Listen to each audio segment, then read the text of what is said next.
اور دن میں اللہ رب العزت نے جو روزہ فرض کیا ہے، نبی کریم رؤوف الرحیم صلی اللہ علیہ وسلم نے دن کی عبادت اور رات کی عبادت، جسے ہم اپنی زبان میں نماز تراویح کہتے ہیں، دن کے روزے اور رات کی تراویح کے بارے میں نبی کریم صلی اللہ علیہ وسلم کی بڑی ہی معروف حدیث ہے، من صام رمضان ایمانا واحتسابا غفر له ما تقدم من ذنبه، جس نے ایمان اور اخلاص کے ساتھ اپنا محاسبہ کرتے ہوئے رمضان شریف میں دن کے اوقات میں روزے رکھے، آقا کریم رؤوف الرحیم صلی اللہ علیہ وسلم نے فرمایا اس کے پچھلے سارے گناہوں کو اللہ تبارک و تعالی معاف فرما دیتا ہے۔ دن کے اوقات میں روزہ جو ہے یہ فرض کیا گیا، رات کی اوقات میں نماز تراویح جو پڑھی جاتی ہے یہ سنت موقدہ ہے، اور یہ نبی کریم صلی اللہ تعالی علیہ وسلم نے اسی رات کے قیام کے بارے میں فرمایا، من قام رمضان، جس نے رمضان کی راتوں میں نماز پڑھی، قیام کیا، اس کے لیے اللہ رب العزت پچھلے سارے گناہوں کو معاف فرما دیتا ہے۔ نبی کریم صلی اللہ علیہ وسلم رمضان شریف میں آپ کے معمولات کیا تھے، آپ رمضان شریف کو کس طرح گزارتے تھے، اس سوال کے جواب کو سمجھنے کے لیے بڑے غور سے یہ بات سنیں کہ ہمارے نبی کریم صلی اللہ علیہ وسلم اپنے روزے کا آغاز جو ہے وہ سحری سے فرماتے تھے، یعنی جسے ہم کہتے ہیں کہ روزہ رکھنے کے لیے کچھ کھانا پینا، بوقت سحری کرنا، اس سے نبی کریم علیہ السلام اپنے روزے کا آغاز اور ابتدا فرماتے تھے۔ اور سحری کی اتنی فضیلت ہے کہ حضور نبی کریم صلی اللہ علیہ وسلم نے فرمایا تسحروا، سحری ضرور کیا کرو، فإن فی السحور برکۃ، کہ سحری کے کھانے میں اللہ رب العزت نے سحری میں بڑی ہی برکت رکھی ہے۔ تسحروا فإن فی السحور برکۃ، اس سحری میں بڑی برکت ہے۔ یہ حضور کا آغاز سحری سے ہوتا تھا روزے کا، اور جب صبح صادق سے چونکہ روزہ شروع ہوتا ہے اور صبح صادق سے نماز فجر کا وقت شروع ہو جاتا ہے، روزہ رکھنے کے بعد سحری کے بعد نبی کریم علیہ السلام باجماعت نماز کے لیے تیاری فرماتے اور خود تشریف لا کر، جسے آج ریاض الجنہ کہتے ہیں، مسجد نبوی شریف میں ایک مقدس مقام اور مبارک جگہ ہے جس کا نام ہے ریاض الجنہ، جنت کی کیاریاں۔ یہ وہ ٹکڑا ہے کہ حضور کے گھر مبارک سے لے کر حضور کے منبر شریف تک یہ جتنی جگہ ہے کہ حضور پانچوں وقت اپنے گھر مبارک کے دروازے سے تشریف لاتے تھے، اور حضور کے کاشانہ اقدس کا دروازہ مسجد نبوی شریف کی پہلی صف میں کونے میں کھلتا تھا، تو حضور وہاں سے تشریف لاتے، اور منبر رسول جو مسجد نبوی شریف میں آج بھی اسی جگہ پہ منبر شریف ہے، اس کے ساتھ ہی محراب نبوی ہے، جہاں حضور پانچوں وقت خود تشریف لا کر بنفس نفیس پانچوں وقت نماز کی امامت فرماتے۔ حضور تشریف لاتے اور خود فجر کی نماز کی امامت حضور فرماتے، تو جس جگہ سے حضور پانچوں وقت گزر کے تشریف لاتے تھے اس جگہ کو یہ مقام ملا کہ حضور نبی کریم علیہ السلام نے فرمایا، ما بین بیتی و منبری روضۃ من ریاض الجنہ، کہ میرے گھر اور میرے ممبر کے درمیان جو جگہ ہے یہ جنت کی کیاریوں میں سے کیاری ہے۔ خوش نصیب لوگ ہمارے پیارے نبی پاک صلی اللہ علیہ وسلم کے قدم مبارک لگے تھے اور اس جگہ کو یہ اعزاز ملا کہ روضۃ من ریاض الجنہ۔ تو حضور روزے کا آغاز اور ابتدا سحری سے فرماتے تھے، اور بغیر سحری کی یہ روزہ رکھنا یعنی کچھ کھانا پینا ہی نہیں،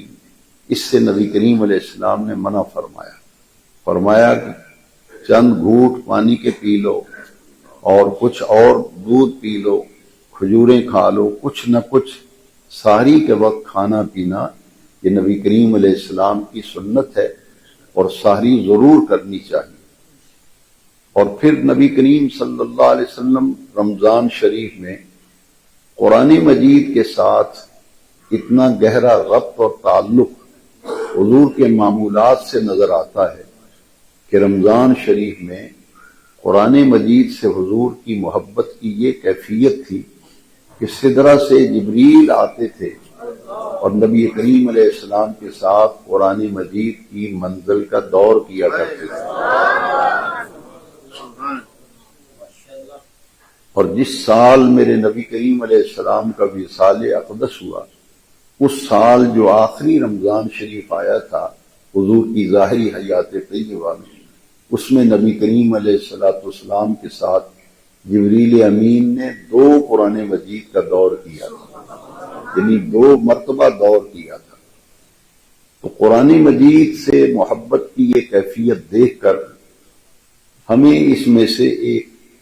ہدایت ملتی ہے، وہ یہ ہے کہ ہمیں چاہیے کہ ہم رمضان شریف کے مہینے میں کچھ وقت جو ہے وہ قرآن مجید کے ساتھ گزاریں۔ 24 گھنٹوں میں سے ہمارا کچھ وقت کس کے ساتھ گزرنا چاہیے؟ قرآن مجید کے ساتھ۔ دوستوں کے ساتھ وقت گزارتے ہو، اس مہینے کے اندر کچھ لمحے ذرا قرآن کے ساتھ بھی گزار کے دیکھیں کہ آپ کو اس قرآن کے ساتھ جو آپ کا وقت گزرے گا اس کا فائدہ، اس کا نفع، اس کے فوائد و ثمرات آپ کو عید الفطر کے دن اپنے باطن میں، اپنے من میں آپ کو وہ سارے فوائد و ثمرات خود بخود دکھائی دیں۔ ہمارا دین یہ چاہتا ہے کہ رمضان شریف نزول قرآن کا مہینہ ہے، اس لیے اللہ کے بندے اپنا کچھ وقت جو ہے وہ قرآن مجید کے ساتھ گزاریں۔ کیسے گزاریں؟ اس کی ایک کیفیت تو یہ ہے تلاوت قرآن۔ کیا ہے؟ تلاوت قرآن، کیونکہ ایک ایک حرف کے بدلے میں لفظ نہیں،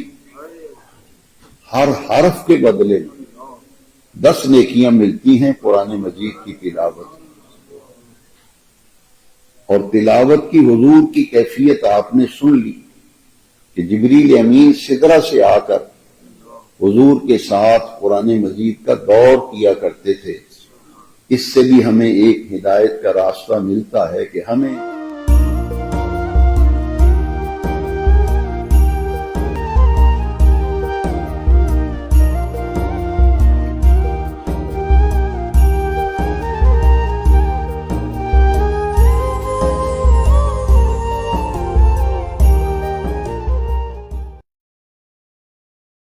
کچھ قرآن مجید کے ساتھ وقت گزاریں۔ یہ جو ہم درس میں بیٹھے ہوئے ہیں یہ بھی ہمارا وقت قرآن کے ساتھ گزر رہا ہے۔ ہم قرآن کی تفہیم کے لیے، قرآن فہمی کے لیے، کہ قرآن کی باتیں سیکھنے کے لیے بیٹھے ہیں، لہذا جتنا وقت ہمارا اس درس میں گزرتا ہے وہ قرآن مجید کے ساتھ گزرتا ہے، کیونکہ اللہ کریم نے تلاوت کا حکم دیا ہے قرآن مجید میں، اتلو ما اوحی الیک من الکتاب، یہ کتاب قرآن جو آپ کو دی گئی ہے اس کی تلاوت کی۔ اور نبی کریم علیہ السلام کو تلاوت حضرت ابو موسیٰ اشعری رضی اللہ عنہ، ایک تو ہے خود تلاوت کرنا اور ایک ہے کہ کوئی تلاوت کر رہا ہے تو اس کی تلاوت کو سننا۔ نماز فجر میں آپ آئے، آپ نے دونوں رکعتوں کے اندر اللہ کا قرآن سنا، سماعت کی، تو یہ وقت آپ کا ایک تو نماز کے اندر گزرا، دوسرا آپ کا یہ وقت قرآن کے ساتھ گزرا کہ آپ نے قرآن مجید کی سماعت کی ہے، کیونکہ سماعت قرآن کی اتنی اہمیت ہے کہ سوا پارہ عمومی طور پر تلاوت کیا جاتا ہے، تو یہ رات کی تراویح میں جو آپ قرآن مجید کی تلاوت سماعت کرتے ہیں، یہ وقت بھی آپ کا کس کے ساتھ گزرتا ہے؟ قرآن کے ساتھ، کہ آپ سماعت کر رہے ہیں۔ مغرب کی نماز میں آئے ہیں، آپ قرآن مجید کی تلاوت سماعت کر رہے ہیں، عشاء کی نماز میں قرآن مجید کی سماعت کر رہے ہیں۔ تو یہ رمضان شریف خاص طور پر نزول قرآن کا مہینہ ہے، اس میں ہمیں قرآن کے ساتھ اپنا تعلق، اسے کہتے ہیں رجوع الی القرآن، رجوع الی القرآن کے قرآن کی طرف رجوع کرنا۔ ایک تو یہ ہے کہ اس کی تلاوت کہ ہر حرف کے بدلے میں 10 نیکیاں ملتی ہیں، بلکہ حدیث شریف میں ہے کہ الف لام میم یہ 3 حرف ہیں، تو ان 3 حروف کو جب ہم پڑھتے ہیں الف لام میم تو 30 نیکیاں ملتی ہیں۔ ہر حرف کے بدلے میں 10 نیکیاں تلاوت کی ہمیں حاصل ہوتی ہیں۔ ایک ہے تلاوت کرنا اور ایک ہے قرآن مجید کو سمجھنا، یہ اللہ کا پیغام ہے اپنے بندوں کی طرف، یہ کتاب ہدایت ہے قرآن مجید، انسان کی ہدایت اور رہنمائی کے لیے قرآن بھیجا گیا، ہدی للناس، اس میں یہ سرچشمہ ہدایت ہے قرآن، یہ منبع رشد و ہدایت ہے۔ اس لیے قرآن مجید کی تعلیم اور قرآن مجید کے پیغام، اس کی ہدایات سے، اس کے انوار سے اپنے سینوں کو منور کرنے کے لیے دروس قرآن کے اندر شرکت کی جاتی ہے۔ نبی کریم علیہ السلام نے اس کام کی اہمیت بیان فرمائی، جو کام میں اور آپ مل کر اس وقت مسجد میں بیٹھ کے کر رہے ہیں، اس کام کی نوعیت سمجھیے۔ یہ کوئی جلسہ نہیں ہے کہ ایک آدمی تقریر کیے جا رہا ہے اور لوگ بیٹھ کے سن رہے ہیں، بلکہ اس کی خاص اہمیت اور انفرادیت ہے۔ وہ کیا ہے؟ ابن ماجہ شریف کی حدیث ہے، حضرت عثمان رضی اللہ عنہ اس حدیث کے راوی ہیں، نبی کریم علیہ السلام نے فرمایا خیرکم من تعلم القرآن وعلمہ، تم میں سے بہترین لوگ وہ ہیں جو قرآن سیکھتے ہیں اور قرآن سکھاتے ہیں۔ خیرکم، خیرکم کا معنی ہے تم سب میں سے بہترین وہ لوگ ہیں جو قرآن سیکھتے ہیں اور قرآن کی تعلیم حاصل کرتے ہیں اور تعلیم دیتے ہیں۔ تو یہ کام جو ہے اس کی اپنی ایک اہمیت ہے، اسی لیے درس قرآن کا اہتمام کیا جاتا ہے کہ کچھ دین کی چیدہ اہم باتیں ہم سیکھیں۔ آج کے درس میں جو خاص نقطہ میں عرض کرنا چاہ رہا تھا، جس کے لیے میں نے اپنی گفتگو کا آغاز کیا، کہ ہمیں اس مہینے میں کم از کم ایک پورا قرآن مجید ایک مرتبہ ضرور مکمل پڑھنا چاہیے۔ 30 دن ہے، روز کا ایک پارہ آپ اگر تلاوت کریں، اور اس کی آسان صورت یہ ہے کہ ایک وقت میں اگر آپ مکمل نہیں پڑھ سکتے تو آدھا پارہ صبح کی تلاوت کر لیں اور آدھا پارہ جو ہے وہ پچھلے ٹائم تلاوت کر لیں، شام کو تلاوت کر لیں۔ کم از کم ایک قرآن مجید تو ضرور اس مہینے میں ہمیں مکمل کرنا چاہیے، اور یہ اللہ کا خاص کرم ہے کہ یہ وہ مہینہ ہے جو نزول قرآن کا مہینہ ہے۔ انا انزلناہ فی لیلۃ القدر شہر رمضان الذی انزل فیہ القرآن۔ تو قرآن کو سیکھنے اور سمجھنے کے لیے ہمیں وقت نکالنا چاہیے اور اس کی طرف توجہ دینی چاہیے۔ حضور کے معمولات، کہ حضور رمضان شریف میں مصروفیات کیا ہوتی تھیں حضور، ایک تو یہ ہے کہ اس مہینے میں باجماعت نماز کا اہتمام ہم سب کو کرنا چاہیے، کیونکہ ہمارے دین نے سب سے بڑی ذمہ داری اور فریضہ جو مسلمان پہ عائد کیا ہے وہ 5 وقت کی نماز ہے۔ قرآن مجید کی آیت ہے ان الصلاۃ کانت علی المؤمنین کتابا موقوتا۔ تو اس مہینے میں کرنے کا اصل کام یہ ہے کہ سحری اور نماز فجر باجماعت، اور پھر ظہر، پھر عصر، پھر مغرب، پھر عشاء، ساری نمازیں جو ہیں وہ جماعت کے ساتھ ادا کی جائیں اور تکبیر اولیٰ کے ساتھ۔ ایک مہینہ ایسے گزاریں گے آپ اپنی طبیعت میں، اپنے مزاج میں خود ایسا